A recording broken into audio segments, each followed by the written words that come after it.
Episode 21। Finally drama खत्म और आराध्या की विदाई। अब सच्चाई आपके सामने है तो हम चाहते हैं उन सबकी बात सुनकर नाहर राजवंश जी कहते हैं कि शब्द पूरे होते उससे पहले ही अवधेश की आवाज आती है, हरगिज नहीं, आराध्या अब मेरी बीवी है, वो मेरे साथ जाएगी। वहीं उसकी बात सुनकर आराध्या ना में अपनी गर्दन हिलाने लगती है, जिसे देखकर अनिकेत उसे अपने सीने से लगा लेता है। वहीं नाहर जी गुस्से में कहते हैं, क्यों जाएगी मेरी बच्ची तुम्हारे साथ? ताकि तुम्हारा परिवार मेरी बच्ची की पल पल बेइज्जती करे, उस पर हाथ उठाए। आज तक हमने कभी उससे ऊंची आवाज में बात तक नहीं की है और आज उसके मुंह पर 5-5 उंगलियों के निशान छाप दिए तुम्हारे परिवार ने। प्रीति उनकी बातें सुनकर अपनी माँ का हाथ हटाकर हंसते हुए कहती है, देखा माँ आपने, कैसे ये लोग आराध्या के लिए परेशान हो गए हैं, उसकी सुरक्षा के लिए।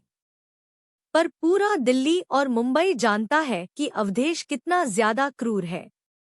जो लोग इसके खिलाफ बोलते हैं उन्हें रातों रात गायब करवा देता है ये इंसान। फिर भी ये चाहते थे कि मैं शादी करूं, और वो भी सीक्रेट शादी, ताकि कल को ये मुझे भी मार कर कहीं गायब कर दें। की बातें रुक्मणी के सिर को झुकाने के लिए बहुत थी। वहीं प्रीति की बातें सुनकर राजवंश परिवार आराध्या की सुरक्षा के लिए शादी तुड़वाने के लिए आतुर थे, जिस पर अवधेश सीरियस होकर कहता है, एक और नाहर राजवंश, आराध्या की सुरक्षा की जिम्मेदारी मैं लेता हूं।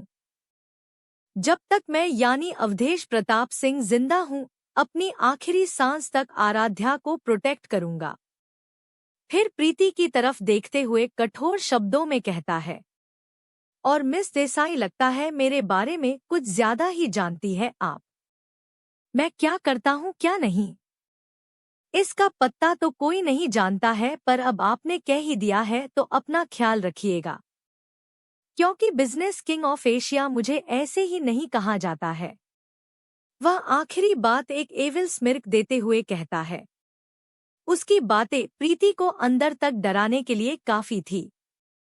नाहर जी प्रीति को देखते हुए कहते हैं, जिस पर प्रीति प्रोटेस्ट करते हुए कहती है, इसे अंदर लेकर जाओ लता।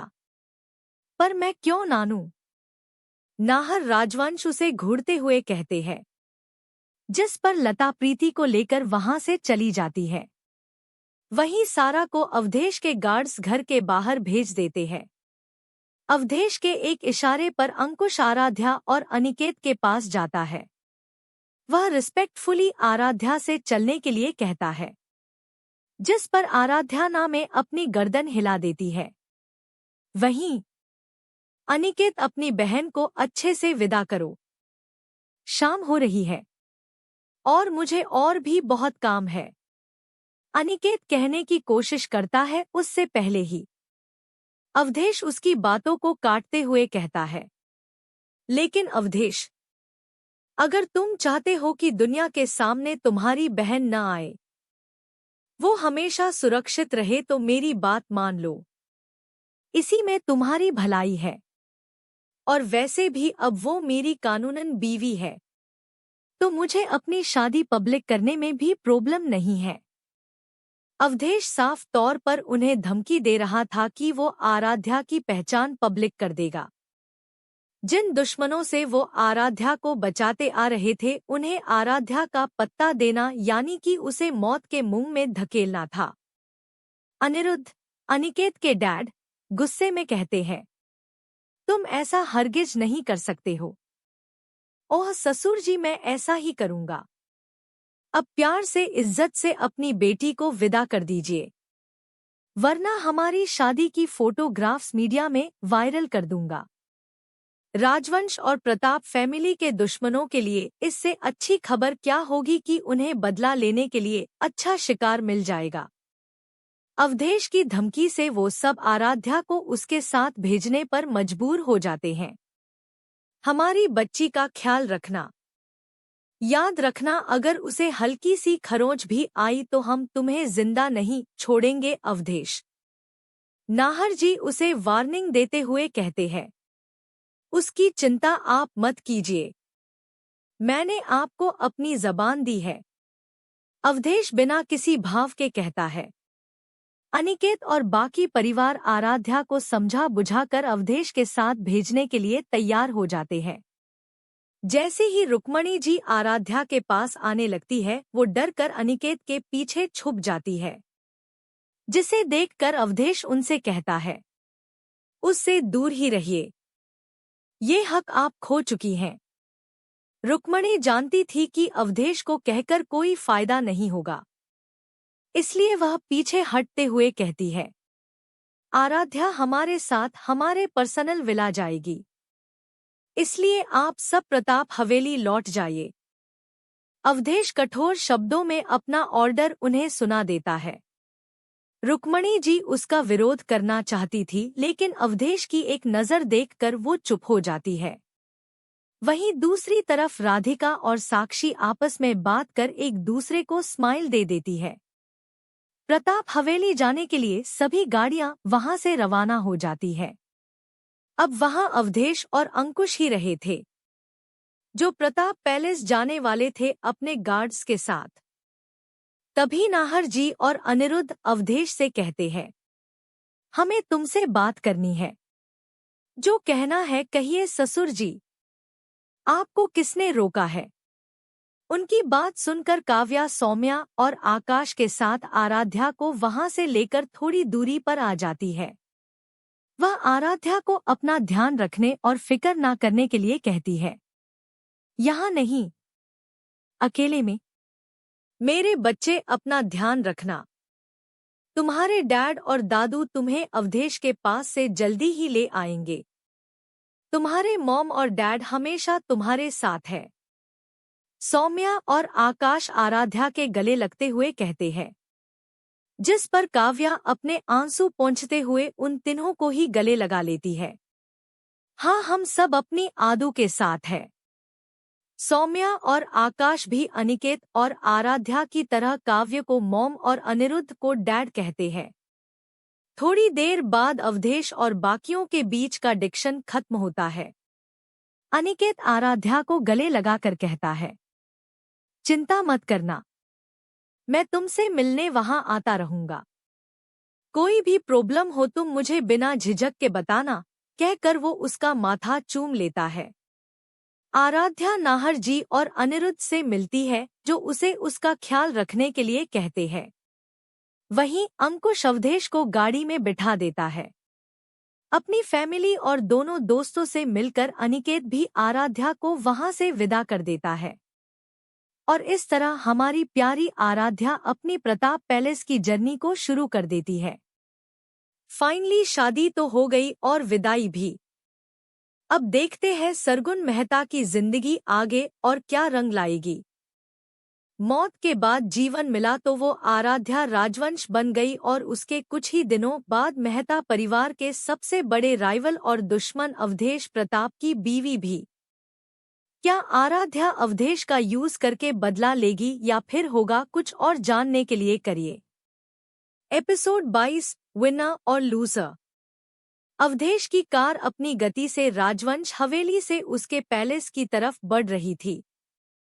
वहीं आराध्या की आंखों में आंसू भरे हुए थे। वो चाहे सरगुन ही क्यों न हो, लेकिन वो ये बात कभी नहीं भूल सकती है कि राजवंश परिवार ने उसे बहुत प्यार दिया था। सोचते सोचते कब उसकी आंखों का पानी उसके गालों पर आ गया, वो भी नहीं जानती थी।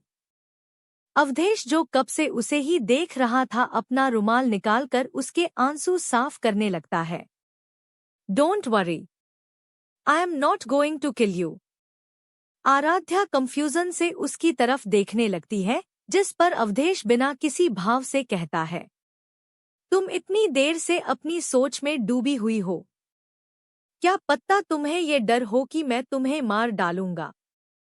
तुम्हारी बहन ने जो कहा वो सच है कि मेरे खिलाफ बोलने वाला अगले दिन का सूरज नहीं देख पाया है, पर अगर तुम प्यार से रहोगी तो तुम्हें कुछ नहीं होगा। मॉन्स्टर अंकल, तुम मुझे धमकी दे रहे हो। एक तो तुमने जबरदस्ती मुझसे शादी कर ली और अब मुझे कैद करने का इरादा है क्या? आराध्या उसकी आंखों में देखते हुए कहती है, जिस पर अवधेश उसके छोटे छोटे बालों को सहलाते हुए कहता है, मैं तुम्हें कैद नहीं कर रहा हूं। तुम जो चाहो कर सकती हो। जब तक तुम हमारे रिश्ते को लेकर चीट नहीं करोगी या ये शादी तोड़ने की कोशिश नहीं करोगी, तब तक मैं तुम्हें किसी काम से नहीं रोकूंगा। अवधेश उसके बालों को सहलाते हुए कहता है। उसकी बात सुनकर आराध्या के मन में कुछ तो चल रहा था जो आने वाले समय में ही पता चलने वाला था। फिलहाल तो वो कार से बाहर देखने लग जाती है। राजवंश हवेली से उसका घर तकरीबन 2 घंटे की दूरी पर था। आराध्या कब उसके बाजू पर सिर रख कर सो जाती है उसे भी पता नहीं चल पाता है। जब वह लोग वहां पहुंच जाते हैं तो अवधेश उसे हल्के से हिलाते हुए उठाता है। आगे कुछ बोलती उससे पहले ही अवधेश उसके होंठों पर अपने होंठ टिका देता ही। यह कुछ ही सेकंड्स के लिए था, लेकिन उसकी इस हरकत पर आराध्या अपनी जगह फ्रीज हो गई थी। वह अपनी आंखें बड़ी बड़ी करके उसको देखने लगती है। अब आराध्या फ्रीज क्यों नहीं होगी बेचारी, ये 18 साल की आराध्या और 22 साल की सरगुन का पहला किस था, जो बिना उन्हें पूछे ही एक मॉन्स्टर ने ले लिया था। आराध्या उठो, हम घर पहुंच गए हैं। लेकिन आराध्या के कान पर जूं तक नहीं रेंगती है।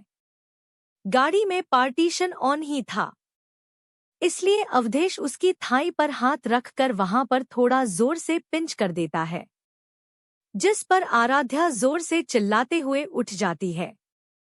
वह घूरते हुए अवधेश को देखती है। मॉन्स्टर अंकल, आपकी हिम्मत कैसे हुई? आराध्या तभी एक साइड से दरवाजा खुलता है और आराध्या शर्म और गुस्से की वजह से इधर उधर देखने लग जाती है।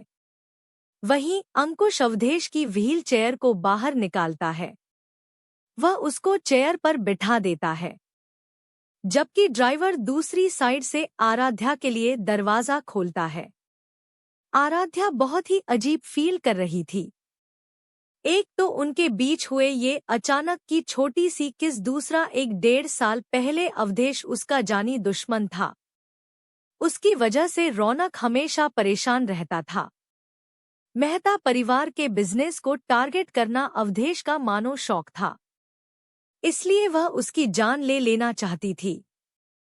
लेकिन आज किस्मत के खेल ने उसे उस शख्स की ही बीवी बना दिया था। वह अपने दिमाग में आ रहे ख्यालों को छोड़कर प्रेजेंट में आ जाती है। वह गाड़ी से उतरकर एक नज़र अवधेश को देखती है, फिर सामने बने घर को जो किसी भी महल को खूबसूरती के मामले में पीछे छोड़ देता। वह उसे देख ही रही थी जब अवधेश की शरद आवाज उसके कानों में पड़ती है। मिसेस प्रताप, आप आज से यहीं रहने वाली है तो इस घर को कल आराम से देख लेना। अभी अंदर चलो। उसकी आवाज से आराध्या अपने होश में आती है। अंकुश उसकी व्हील चेयर को पकड़े हुए था। इस चेयर को हाई टेक तरीके से बनाया गया था जो ऑटोमेटिकली भी चल सकती थी, लेकिन सेफ्टी के लिए अंकुश हमेशा इसे पकड़कर रखता था। वह तीनों घर के मेन दरवाजे के तरफ चल रहे थे। जैसे ही वो वहां पहुंचते हैं उन्हें दरवाजे पर राधिका और साक्षी जी उनका इंतजार करती हुए मिलती है।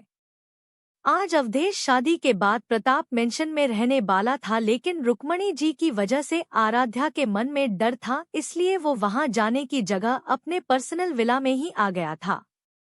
लेकिन इतने कम समय में ही उन दोनों के स्वागत के लिए राधिका और साक्षी ने कुछ तैयारियां करवा ली थी कि शरद आवाज वहां गूंजती है। आप दोनों यहाँ क्या कर रही है? अवधेश, हम अपने घर की नई दुल्हन का स्वागत कर रहे हैं। तुम्हें कोई प्रॉब्लम है क्या? साक्षी उसको उलाहना देते हुए कहती है। फिर वो दोनों आराध्या के पास जाकर कहती है, बेटा, तुम दोनों की शादी जैसे किसी भी हालात में हुए हो, लेकिन अब सच यही है कि तुम दोनों पति पत्नी हो। इसलिए इस घर की बड़ी बहू का स्वागत तो बनता है ना। राधिका प्यार से आराध्या को अंदर लाते हुए कहती है। वहीं अवधेश बिना किसी इमोशन के उन्हें देख रहा था। हाँ आराध्या बेटा, आओ बेटा अंदर चलते हैं। आराध्या राधिका और साक्षी के बताए अनुसार सभी रस्मों को पूरा करती है। वहीं उनकी रस्मों के बाद अंकुश वहां से सामान हटाकर उसकी व्हील चेयर को अंदर ले आता है। जब वो दोनों अंदर आते हैं तो सामने सोफे पर आराध्या राधिका और साक्षी के साथ बैठी हुई थी। उनके सामने एक बड़े से बाउल में दूध और गुलाब की पत्तियां डाली हुई थी। राधिका झिझकते हुए बताने लगती है। तभी साक्षी कहती है, अवधेश, यह एक रस्म है जो तुम दोनों। ओफो जीजी, आप भी ना, मैं कहती हूँ। अवधेश, ये एक रस्म है और आपको करनी ही होगी। मैं पानी में एक अंगूठी डालूंगी और इसमें 3 राउंड होंगे। जो सबसे ज्यादा बार पहले अंगूठी ढूंढेगा वही विनर होगा और शादी के बाद उसी का राज होगा। बोलने के बाद साक्षी एक लंबी सांस लेती है। वहीं अवधेश बिना किसी एक्सप्रेशन के उन तीनों को देखने लगता है। कुछ क्षण बाद वह अपनी व्हीलचेयर खुद ही उनकी तरफ लेकर चल पड़ता है। चलिए अंगूठी डालिए इसमें। उसकी बात पर राधिका और साक्षी एक दूसरे को देखने लगती हैं, क्योंकि उन्होंने एक्सपेक्ट नहीं किया था कि अवधेश इतनी आसानी मान जाएगा। वह जल्दी से एक बॉक्स से अंगूठी निकालकर उस बाउल में डाल देती है। आराध्या पहले ही इस गेम को खेलने में एक्साइटेड थी, क्योंकि उसके लिए ये सिर्फ एक गेम था जिसे उसने जीतना था किसी भी कीमत पर। अब मैं तुम्हें बताती हूँ मॉन्स्टर, ये गेम तो मैं ही जीतूंगी। हारने पर अपनी सेवा करवाऊंगी और तो और अपने पैर भी इससे मसाज करवाऊंगी। मजा आएगा इस मॉन्स्टर से बदला लेने का। Business king of Asia. Aaradhya पानी में डाली हुए उस अंगूठी को देखते हुए सोच रही थी, लेकिन वो जो कुछ भी सोच रही थी उसके फेशियल एक्सप्रेशन से पता चल रहा था, जिसे अवधेश बड़े गौर दे देख रहा था। तुम दोनों कहाँ खो गए थे? अब खेलो भी, मैं कब से वेट कर रही हूँ। फिर आराध्या की तरफ देखते हुए कहती है, आराध्या डोंट वरी, तुम ही जीतोगी। हम दोनों तुम्हारे साथ हैं। दिखा दो वुमेन पावर। वो दोनों साक्षी को आवाज से प्रेजेंट में आते हैं। वह दोनों आराध्या की हौसला अफजाई करते हुए कहती है, जिसे देखकर अंकुश भी मैदान में आ जाता है। भाई, ये गेम तो आपको ही जितना होगा, नहीं तो लोग क्या सोचेंगे। बिजनेस किंग एक सिंपल से गेम में हार गया। वहीं अवधेश और आराध्या अपने अपने हाथ बाउल में डाल देते हैं। पहला राउंड तो अवधेश आसानी से जीत जाता है। वह आराध्या को एक एविल स्माइल दे देता है, जो अंकुश और आराध्या के अलावा कोई नहीं देख पाता है। दूसरे राउंड में आराध्या कुछ भी करके जितना चाहती थी, वहीं राधिका और साक्षी उसका हौसला बढ़ाने लगती है। दूसरे राउंड में दोनों को ही काफी मशक्कत करनी पड़ी थी, क्योंकि गेम को टफ करने के लिए साक्षी ने उसमें अंगूठी के साइज के इयरिंग भी डाल दिए थे। लेकिन इस बार ये मुकाबला आराध्या ही जीतती है। तीसरे मुकाबले में दोनों ही जीतना चाहते थे, इसलिए आराध्या भी सब भूलकर जल्दी जल्दी अंगूठी ढूंढने लगती है। उसमें अंगूठी लगभग ढूंढकर अपनी उंगलियों में पकड़ ली थी। वह खुश होकर हाथ बाहर निकालने वाली थी। इसी समय अवधेश उसकी उंगलियों में अपनी उंगलियां उलझाकर उसकी हथेली में हल्के से पिंच कर देता है, जिसकी वजह से आराध्या की हल्की चीख निकल जाती है। उसका ध्यान भटकते देख अवधेश वह अंगूठी अपने हाथ में ले लेता है। आराध्या, क्या हुआ बच्चे तुम्हें? साक्षी उससे पूछती है, जिस पर आराध्या एक नज़र अपने खाली हाथ को देखती है, फिर सामने बैठे इमोशनलेस इंसान को। जिसमें चीटिंग करके उससे अंगूठी ले ली थी। अवधेश स्ट्रेट फेस से कहता है, अब ये अंगूठी नहीं ढूंढ पाई इसलिए चिल्लाकर ध्यान अपनी ओर कर रही है। अंकुश और अवधेश लिफ्ट से दूसरे फ्लोर बने स्टडी रूम में जाते हैं। वहीं राधिका और साक्षी आराध्या को तीसरे फ्लोर पर बने अवधेश के कमरे की तरफ चल पड़ते हैं। वहीं अंगूठी 2 बार अवधेश के पास मिलने की वजह से वो ही विनर बनता है।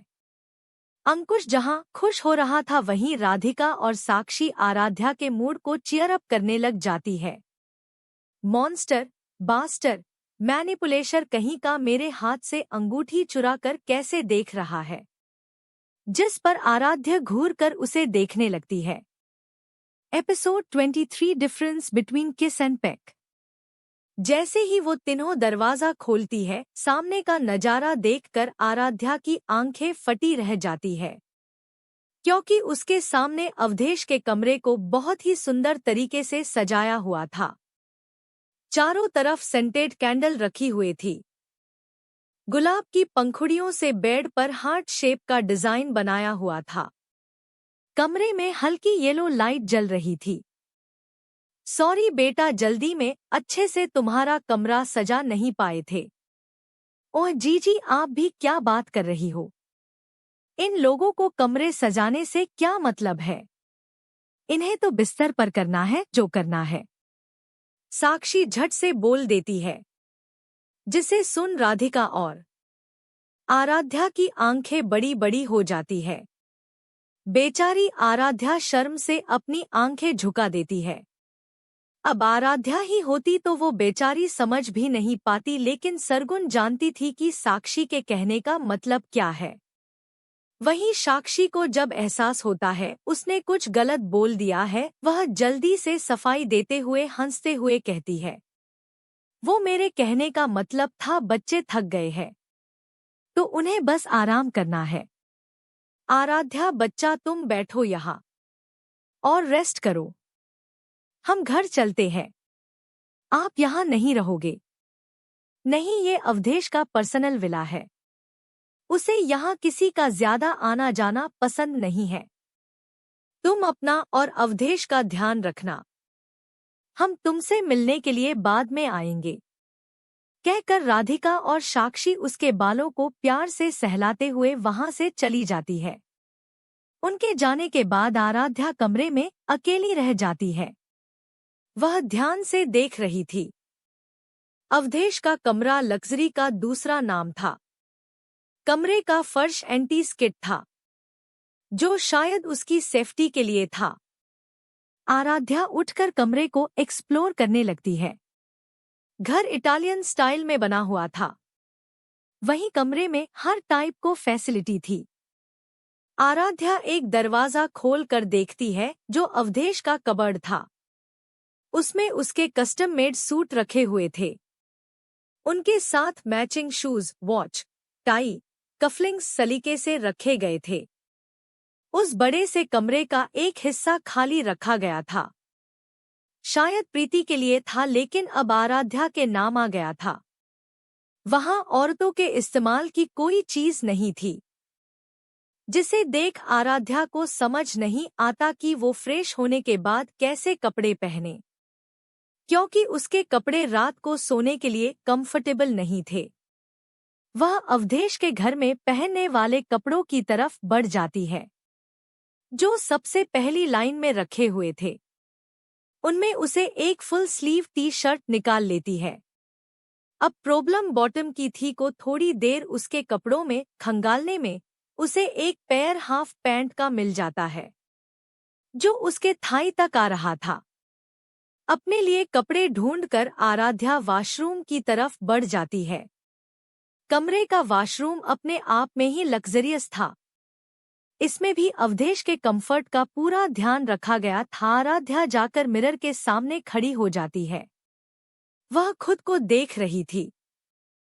आराध्या ने ना तो हेवी मेकअप किया था, न ही कोई श्रृंगार।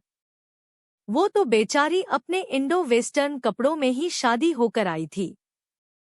न शादी का जोड़ा, न चूड़ियां, न 16 श्रृंगार, बस था तो मांग में सजा सिंदूर और गले में मंगलसूत्र। उसने तो रौनक संग शादी के सपने सजाए हुए थे। पूरी दुनिया में मशहूर फ्रांस के फेमस डिजाइनर इवान मैक्रोन काल्पनिक नाम के साथ मिलकर उसने अपनी शादी का ड्रीम लहंगा बनवाया था। लेकिन आज किस्मत में उसके साथ मजाक कर दिया था। इस तरह से उसकी शादी होगी उसने सपने में भी नहीं सोचा था। वो खुद को शीशे में देखकर मौन थी। उसे समझ नहीं आ रहा था कि भगवान उससे चाहता क्या है। पहले राजवंशी परिवार, अब अवधेश प्रताप। लेकिन जिन्होंने उसकी जिंदगी खराब की उनके बारे में उसे कोई अंदाजा ही नहीं था। उसने सरगुन मेहता की मौत के बारे में इंटरनेट में सर्च करने को कोशिश की, लेकिन उसे कुछ हासिल नहीं होता है। कोई रयूमर तक नहीं था। ऐसा लगता है कि मेहता परिवार ने सरगुन की मौत की खबर बाहर की दुनिया तक आने ही नहीं दी थी। सब सोचते हुए उसके सिर में दर्द हो रहा था। इसलिए वह इन सब बातों को दरकिनार कर ठंडे पानी के शावर में खड़े हो जाती है। शावर से बहता ठंडा पानी उसके दिमाग में चल रही कसमकस को भी कम कर रहा था। तकरीबन 25 मिनट बाद वह बाथरूम से बाहर निकलती है। वह सोफे पर बैठकर अपने छोटे बालों को टॉवल से सुखा रही थी जब अवधेश कमरे में आता है। अंकुश उसे रूम के बाहर छोड़ कर गया था। वह एक नज़र आराध्या को देखता है। आराध्या ने एक ब्लैक कलर की शर्ट पहनी हुई थी। उस पर उसकी शर्ट की लेंथ घुटनों को कवर कर रही थी। उसमें उसका गोरा रंग और निखर कर आ रहा था। इस समय वह लड़कों की तरह बालों में एक छोटी बच्ची ही लग रही थी। खुद पर अवधेश की नजरें देखकर आराध्या अपनी आंखें छोटी करते हुए इससे कहती है, ऐसे क्या देख रहे हो मॉन्स्टर? देख रहा हूं कहीं मैंने लड़के से ही शादी तो नहीं कर ली। अवधेश उसे अपने पास आने का इशारा करते हुए कहता है। अवधेश आराध्या की तरफ एकटक देखता है, जिसकी वजह से आराध्या नर्वस होकर कहती है। उसकी बात सुनकर आराध्या एक बार फिर उस पर चिल्लाने के लिए मुंह खोलने वाली थी जब वह उसकी बाजू को पकड़ते हुए अपनी गोद में खींच लेता है। जैसे ही आराध्या को समझ आता है कि वो कहाँ है, उसकी आंखें बड़ी बड़ी हो जाती है। क्या मतलब? उसकी बात सुनकर आराध्या, जो उससे कुछ कदम की दूरी पर थी, अपनी आंखें छोटी करते हुए कहती है, I hope now you understand the difference between kiss and peck my little wifey. Awadhesh अपनी हंसकी आवाज में उसके ईयरलोब को लीक करते हुए कहता है। उसकी आवाज और हरकतें आराध्या के अंदर कुछ अजीब से चेंजेस पैदा कर रही थी, जिससे फिलहाल तो वो खुद अनजान थी। एपिसोड 24 अवधेश क्या है? I hope now you understand the difference between kiss and peck my little wifey. Awadhesh अपनी हंसकी आवाज में उसके ईयरलोब को लीक करते हुए कहता है। उसकी आवाज और हरकतें आराध्या के अंदर कुछ अजीब से चेंजेस पैदा कर रही थी, जिससे फिलहाल तो वो खुद अनजान थी। वो वैसे ही अवधेश की गोद में बुत बनकर बैठी हुई थी। तब अवधेश उसकी आंखों के सामने चुटकी बजाते हुए कहता है, अब तुम मेरी गोद से उठ सकती हो, लेकिन अगर तुम और कुछ सीखना चाहती हो तो मैं तुम्हें प्रैक्टिकली एक्सप्लेन कर सकता हूँ। अवधेश की बातों से आराध्या के कान लाल हो जाते हैं। वह हड़बड़ाते हुए जल्दी से उसकी गोद से उठ जाती है। आराध्या के उठने ने बाद अवधेश कबर्ड से कपड़े निकालकर फ्रेश होने के लिए बाथरूम की तरफ बढ़ जाता है। उसे इतने कंफर्टेबल तरीके से अपने काम खुद करते देखकर आराध्या हैरान रह जाती है। उसने एक बार सुना था कि अवधेश जब एक बिजनेस डील से आ रहा था तब उन पर हमला हुआ था और उसकी गाड़ी का एक्सीडेंट हो गया था। ये एक प्री प्लान एक्सीडेंट था जिसमें उसके कुछ भरोसेमंद बॉडीगार्ड मारे गए थे। उस समय का फायदा उठाकर रौनक ने प्रताप इंडस्ट्री के कुछ प्रोजेक्ट्स को हथिया लिया था, जिससे उन्हें बहुत प्रॉफिट हुआ था। तो क्या ये हो सकता है कि अवधेश का एक्सीडेंट रौनक ने करवाया है? लेकिन अगर ये सच था तो वो क्यों नहीं जानती इस बारे में? तो क्या ये हो सकता है कि अवधेश का एक्सीडेंट रौनक ने करवाया है? लेकिन अगर ये सच था तो वो क्यों नहीं जानती इस बारे में? आराध्या सोचने लगती है। फिर उसे ध्यान आता है उसने कभी अवधेश या उससे जुड़ी किसी चीज पर कभी गौर ही नहीं किया था। उसकी दुनिया हमेशा रौनक के आसपास ही घूमती थी। वह अपनी सोच में ही गुम थी जब बाथरूम का दरवाजा खुलने की आवाज होती है। इससे पहले अवधेश बाहर आता आराध्या दौड़ते हुए बिस्तर पर चादर ओढ़ कर सो जाती है। लेकिन उसे ये मालूम नहीं था कि अवधेश ने उसके बेड की तरफ भागने की आवाज सुन ली थी। अवधेश अपनी व्हील चेयर मूव करता हुआ बिस्तर के करीब आता है। आराध्या को सोता देख वह व्हील चेयर को थोड़ा ऊपर करता है जिससे उसे बेड पर जाने के आसानी हो। फिर वह साइड से लाइट बंद कर देता है। वहीं आराध्या जो अपनी आंखें कसकर बंद करके सोई हुई थी, जैसे ही उसे एहसास होता है कि दूसरी साइड से अवधेश बेड पर सो गया है, उसका शरीर डर और नर्वस होने की वजह से एकदम अकड़ जाता है।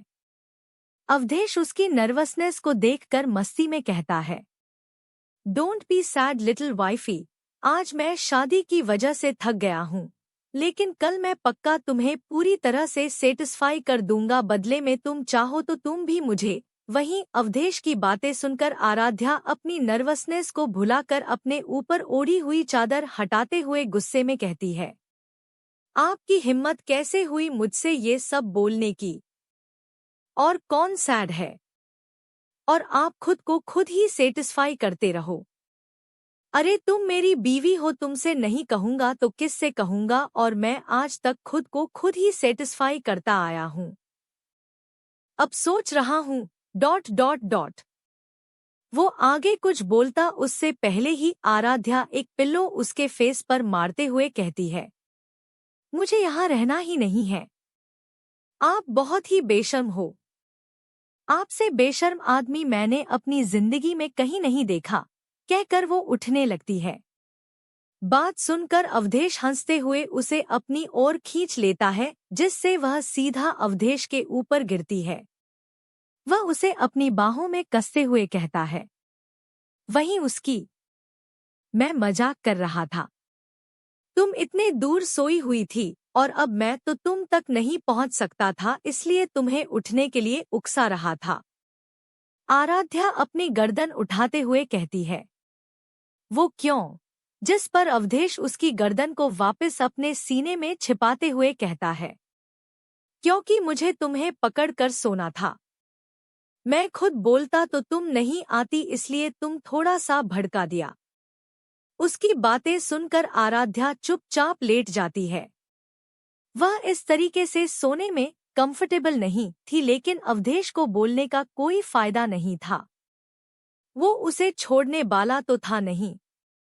थोड़ी देर बाद आराध्या अपनी गर्दन फिर ऊपर उठा देती है, जिस पर अवधेश उससे अपनी शरद आवाज में पूछता है, तुम्हारे छोटे से दिमाग में कोई सवाल है क्या? आराध्या उसकी ऐसी आवाज सुनकर बस हाँ में सिर हिला देती है, जिस पर अवधेश थोड़ा सॉफ्ट टोन में कहता है, पूछो जो भी तुम्हें पूछना है। अगर प्रीति दीदी के साथ आपकी शादी होती तो इस टाइम क्या आप उनके साथ ये सब? आराध्या हिम्मत करके बोलती है। कहते कहते आराध्या की आवाज खामोश हो जाती है। वहीं अवधेश उसका सवाल सुनकर हैरान हो जाता है। वह उसके सवाल को नजरअंदाज करके कहता है, अपने इस छोटे से दिमाग पर प्रेशर देकर इसे खराब मत करो और जल्दी सो जाओ। अवधेश को यूं सवाल टालते देख आराध्या एक बार फिर उससे पूछती है। वो आगे कह पाती अवधेश की शरद आवाज उसके कानों में सुनाई देती है, लेकिन मेरा सवाल, अगर तुमने एक शब्द भी अब कहा तो मैं तुम्हें पूरी रात सोने नहीं दूंगा, इसलिए चुपचाप आंखें बंद करो। अब मुझे तुम्हारी आवाज नहीं आनी चाहिए। अवधेश उसे धमकाते हुए कहता है, जिसकी वजह से आराध्या इस बार चुपचाप आंखें बंद करके लेट जाती है। वहीं दूसरी तरफ अवधेश के सामने एक बार फिर प्रीति का उसकी इंसल्ट करना आ रहा था। फिर वह अपनी बाहों में छिपे हुए खरगोश को देखता है, जिसने मंडप से लेकर अब तक अवधेश को एक बार भी उसके अपाहिज होने पर ताना नहीं दिया था। नहीं, वो उसे अलग तरीके से ट्रीट कर रही थी। जहां अवधेश अपनी सोच में गुम उसके सिर को सहला रहा था, वहीं आराध्या के दिमाग में ये बात घर कर गई थी कि अवधेश ने उससे शादी बस फिजिकल रिलेशन बनाने के लिए की थी। अब सरगुन को अवधेश पर गुस्सा आने लगा था। मेहता परिवार में अवधेश की चर्चा होने पर उसने अवधेश के बारे में पता किया था। वह बहुत ही क्रूर स्वभाव का आदमी है। लोग यहाँ तक कहते थे कि जो भी उसके रास्ते में आता है उसे वो रातों रात गायब करवा देता है। घर में सबकी ऐसे बात सुनकर आराध्या की नफरत उसके लिए बहुत बढ़ गई थी। एक्सीडेंट होने से पहले वह इंडिया का मोस्ट एलिजिबल बैचलर था। डिसेबल होने के बाद भी उसके चांद में कोई फर्क नहीं पड़ा था। उसके आसपास कभी किसी लड़की को देखा नहीं गया था। रयूमर तो ये भी कहते थे कि वो गे है। उसके आसपास हैंडसम आदमियों की फौज थी, जिसने उसका बॉडीगार्ड कम असिस्टेंट राघव इंडिया के टॉप 10 हैंडसम आदमियों में शामिल था। जैसे ही आराध्या के मन में गे वाली बात आती है, वह झट से अपनी आंखें खोल देती है, पर उतनी ही तेजी से अवधेश के डर से बंद भी कर लेती है। एपिसोड 25, प्रीति की नफरत। एक और आराध्या और अवधेश अपने अपने ख्यालों में खोए हुए जब नींद के आगोश में चले जाते हैं, वहीं दूसरी तरफ राजवंश परिवार में इस समय माहौल बहुत ही गर्म हुआ पड़ा था। हॉल में नाहर जी के अलावा अनिरुद्ध, काव्या, सौम्या, आकाश, अनिकेत, लता जी और प्रीति मौजूद थी। सौम्या और आकाश वापस लौट जाना चाहते थे, लेकिन अनिकेत ने उन्हें अपने साथ चलने के लिए कहा था, इसलिए वो दोनों अभी तक वहीं रुक थे। नाहर राजवंश के चेहरे पर जहां चिंता की लकीरें थी, वहीं प्रीति के चेहरे पर डेविल मुस्कान। वह गुस्से में लता जी से कहते हैं, तुम जानती थी तुम्हारी बेटी क्या कर रही है, फिर भी तुमने उसका साथ दिया ना? ये तुम दोनों की ही साजिश थी ना? उनकी बात सुनकर जहां लता जी चुप थी, वहीं प्रीति उन्हें बदतमीजी से जवाब देते हुए कहती है, हाँ, मॉम ने मेरा साथ दिया क्योंकि वो मेरी फिक्र करती है, आप लोगों की तरह दिखावा नहीं करती है। आपने मेरी शादी करवाने से पहले एक बार भी नहीं सोचा ना? उसकी बात सुनकर नाहर जी दांत पीसते हुए कहते हैं, कब हमने तुम्हारी फिक्र नहीं की? तुमने जो चाहा वो तुम्हें दिया गया ना? तुम्हारी हर जिद पूरी की गई थी। और रही बात शादी की, तो वो बचपन में ही तय कर दी गई थी। इतने सालों तक तुम्हें इस बात से कोई प्रॉब्लम नहीं थी, तो फिर किस लिए पूछते हम तुमसे? गुस्से की वजह से उनका बीपी बढ़ रहा था, इसलिए काव्या और अनिरुद्ध उन्हें संभालते हुए वहीं सोफे पर बिठा देते हैं। वहीं प्रीति बिना उनकी सेहत की परवाह किए तीखे स्वर में कहती है, अगर आपने हमारे लिए कुछ किया है तो वो आपका फर्ज था नानू, और वैसे भी नानी के नाम के 10% शेयर अभी भी मॉम के नाम पर है, जो आप लोगों ने उन्हें डैड की मदद करने के लिए भी नहीं दिए थे। शायद इसलिए ही डैड हमें छोड़कर चले गए। वह थोड़ा उदास होकर कहती है, फिर थोड़ी देर रुककर नाहर जी की तरफ देखते हुए कहती है, ये शादी आपने और उसके दादाजी ने तय की थी, मुझसे नहीं पूछा गया था। आज तक तो हम कभी मिले भी नहीं थे एक दूसरे से, बात तक नहीं हुए कभी हमारे बीच में। उसके ऑफिस तक जाने नहीं दिया गया मुझे, और जब वो अपाहिज हो गया तो सबको बचपन में किया हुआ वायदा याद आ गया। उसकी बातें सुनकर सब अवाक रह जाते हैं, क्योंकि उन्होंने प्रीति के डैड की बहुत मदद की थी। अगर वो शेयर दे भी देते तो पक्का वह उन्हें भी डूबा देते। लता और प्रीति के अच्छे भविष्य के लिए उन्होंने वो हिस्सा सुरक्षित रखा हुआ था। आज प्रीति की बातों में उसके मन में भरी हुए नफरत और कड़वाहट बाहर निकल रही थी।